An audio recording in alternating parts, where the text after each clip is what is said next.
You've probably heard this before. Tariffs are going to save American jobs, but every time we see tariffs in the news headlines, it can feel like some complicated game going on between countries, making you and me the pawns on their chessboards. So, quick recap. Right now, we know we have Trump pushing for tariffs that exceed 100% on Chinese imports, calling it a way to save American jobs and rebuild the economy. But the truth is that most people still don't understand what they are and how they actually work, nor who ends up actually paying for them, and furthermore, how these numbers, how these percentages were even decided upon. And what's more is, why does Trump keep comparing his tariff strategy to the Reagan golden era of trade policies, if you've heard this be said?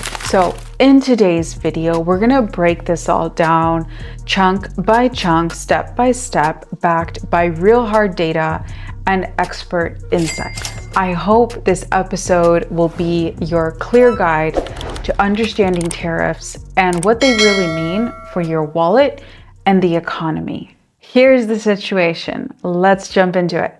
Tariffs are taxes on imported goods, and governments use them to try to protect local industries. The idea is simple: make foreign products more expensive, and people will therefore want to buy more locally made goods. That's the idea. And it sounds reasonable, right?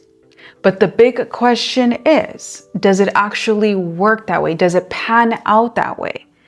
And the spoiler alert is that it's definitely more complicated than you or I think. So let's get into the details of this. What we're precisely going to cover in today's video are the following. How exactly do tariffs work? What are the costs that move through the supply chain? How do governments decide which products to tax and which to not tax? Why does the Trump administration, or why does President Trump keep comparing this trade negotiation that he's doing to Reagan's policies in the 80s, as I was alluding to in my intro? And lastly, we're also going to unpack the hidden downsides and whether these tariffs could be holding back real innovation and competition here at home in the US, or where I will be soon. So let's start with the basics. A tariff is a tax on imports, not on goods made inside a country, but on products brought in from abroad. And in the US, imports make up a huge share of what we consume and what businesses use to manufacture products. Now let's look at the numbers. According to the Peterson Institute for International Economics, a trusted source on trade, under Trump's second administration, the average US tariff on Chinese imports has surged to 104.3%. That means if you're importing a $400 TV from China, you're now paying another $417 in tariffs before that TV even leaves the warehouse. It's like paying for 2 TVs just to get one. And it's not just about China. The Trump administration has also applied a baseline 10% tariff on nearly every US trading partner, and a reciprocal tariff ranging from 11 to 50% on select countries. But let's stay focused on China for now, because we know that he initiated a 90-day pause on tariffs on all countries except for China. And this is where the numbers really tell the story. China, we know, retaliated with its own tariffs, hitting US exports with a 106.6% rate. Now, you might hear people say, well, China will pay for this. But that's not how tariffs work. The importer, companies like Walmart, Target, and smaller distributors pay the tariff upfront to the US government. And according to trade economists, those costs almost always get passed down to the consumer. During Trump's first trade war from the mid-2018s through to the end of 2019, U.S. importers paid $72 billion in tariffs. With the latest hikes in 2025, those numbers are climbing even higher. So let's break it down. China sets the factory price, the US importer pays the tariff at the border, and retailers mark up the price on the front end. And by the time it hits the shelf, you are covering that inflated cost. So looking at the PIIE's data, the message is clear. Tariffs might target foreign nations, but the financial hit lands on US businesses and consumers. So even though these policies aim to curb foreign competition, the real impact hits home, right in your wallet. Now keep in mind, theoretically, you will have the option to pick other homegrown products instead of the product that is now hiked up in price. So now let's get into part 2 of this video in regards to who really pays. So let's dig deeper. So you've seen how tariffs work, and now let's follow the money. Who really absorbs the cost? Here's the truth. It's not China, it's US importers and ultimately us on select goods that are imported from overseas.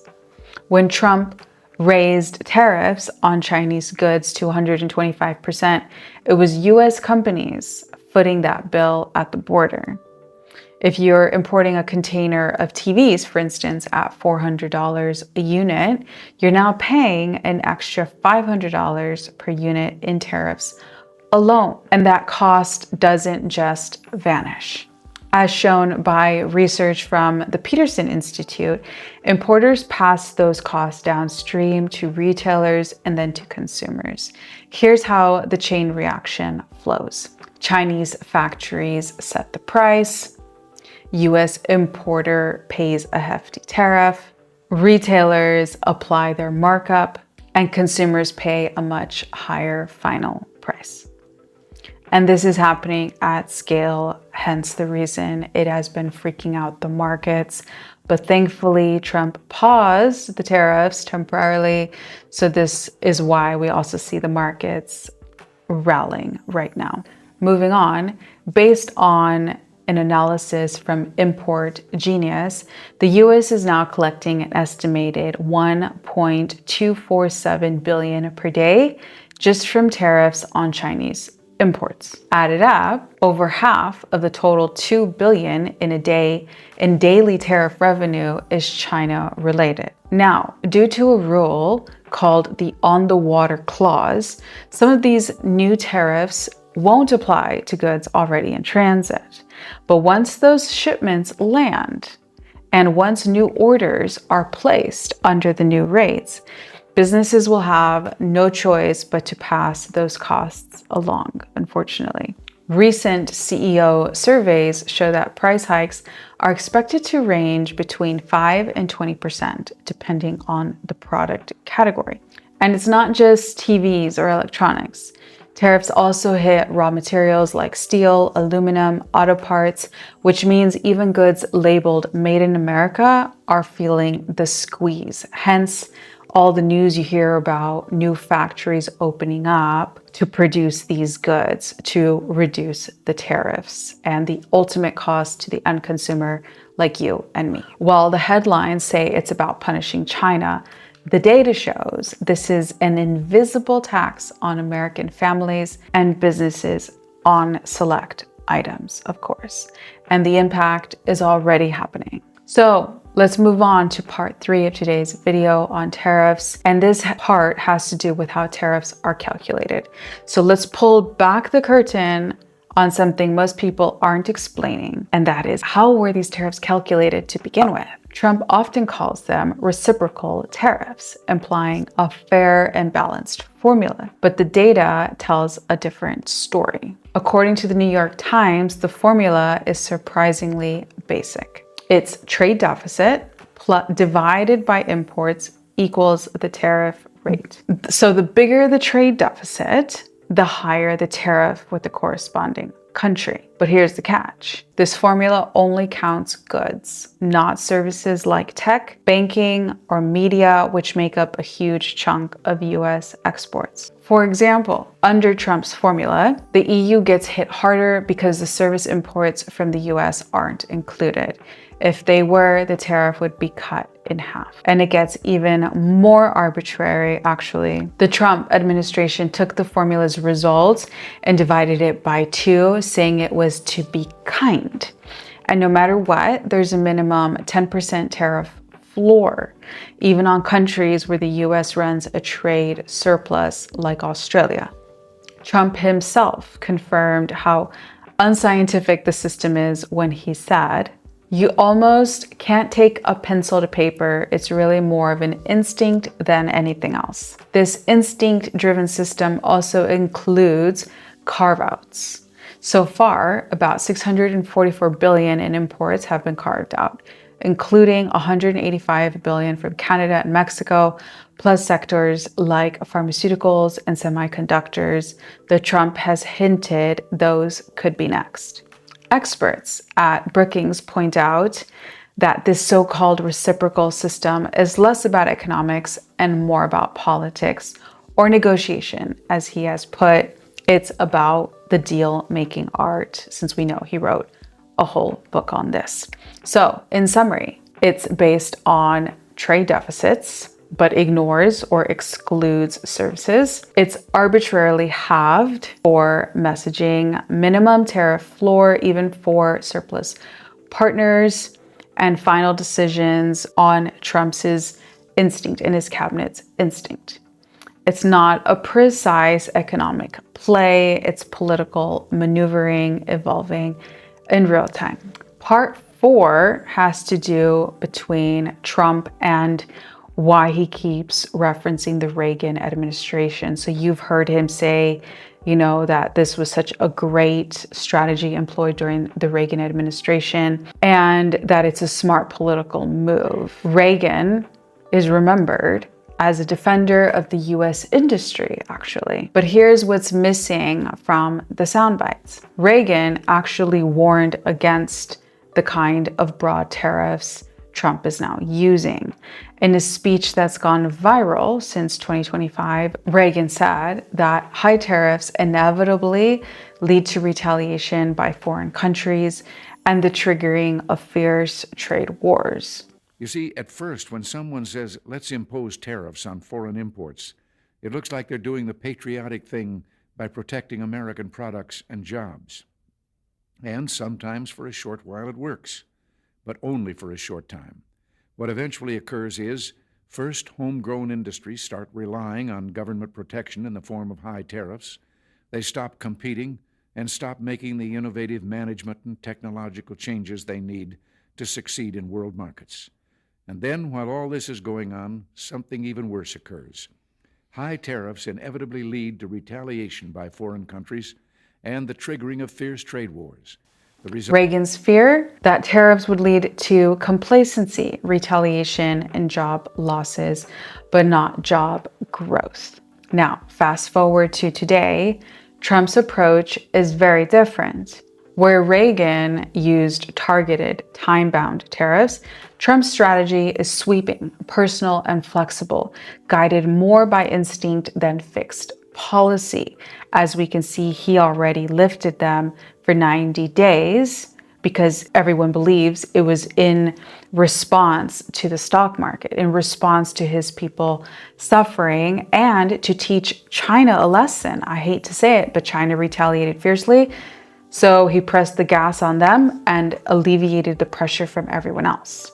From the day of my election, the stock market went up in my first term 88%, with NASDAQ going up 155%, more than any president has ever had in any term in office, by far.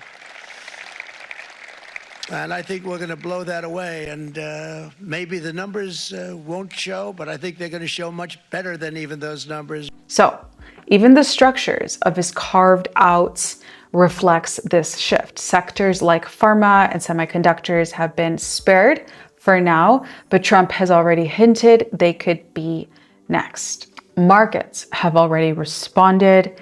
Stocks dipped temporarily globally after the announcements. And according to Yale Budget Lab, American households could see $2,100 in additional annual costs, with lower income families feeling it the most. However, we know that there are many tax cuts coming as well, which I will cover in my next videos next week. So while Trump frames it as a Reagan 2.0, Reagan himself may have called it a red flag. As Reagan put it, markets shrink and collapse, businesses and industries shut down, and millions of people lose their jobs. High tariffs inevitably lead to retaliation by foreign countries and the triggering of fierce trade wars. The result is more and more tariffs, higher and higher trade barriers, and less competition. So soon, because of the prices made artificially high by tariffs that subsidize inefficiency and poor management, people stop buying. Then the worst happens. Markets shrink and collapse, businesses and industries shut down, and millions of people lose their jobs. But we know that Trump is also stimulating the service industry, opening new warehouses, and creating more and more jobs.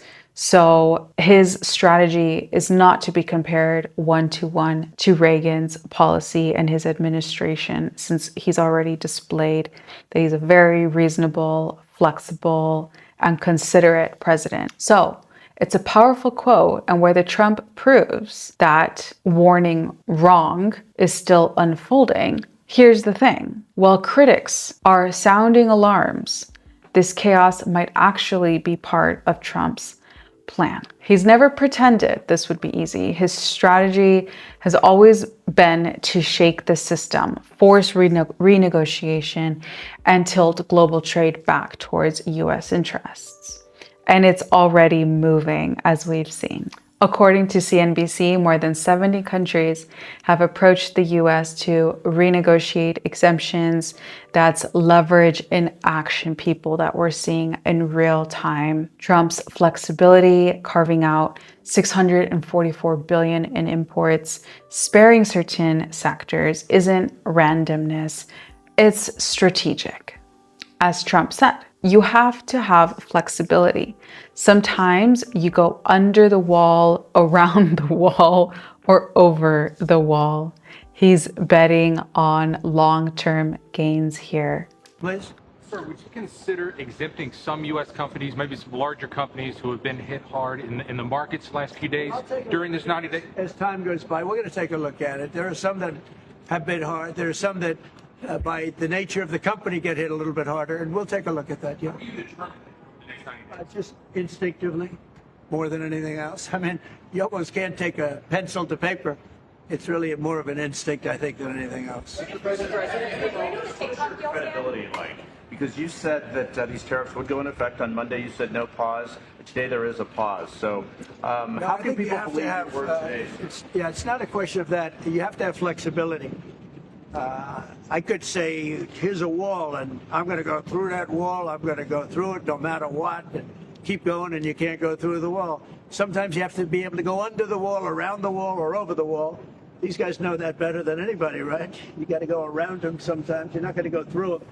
Diversifying away from China, focused on rebuilding domestic supply chains. We actually know, we heard through another interview, he's going to be nominating a secretary. What is it? I think it's of supply chains, but I know he's in talks with somebody who's extremely experienced and well-versed in supply chains and in fixing the broken supply chain in America. So stay tuned for that. I will cover it on my channel. But what else is he doing? He's forcing better deals with trading partners.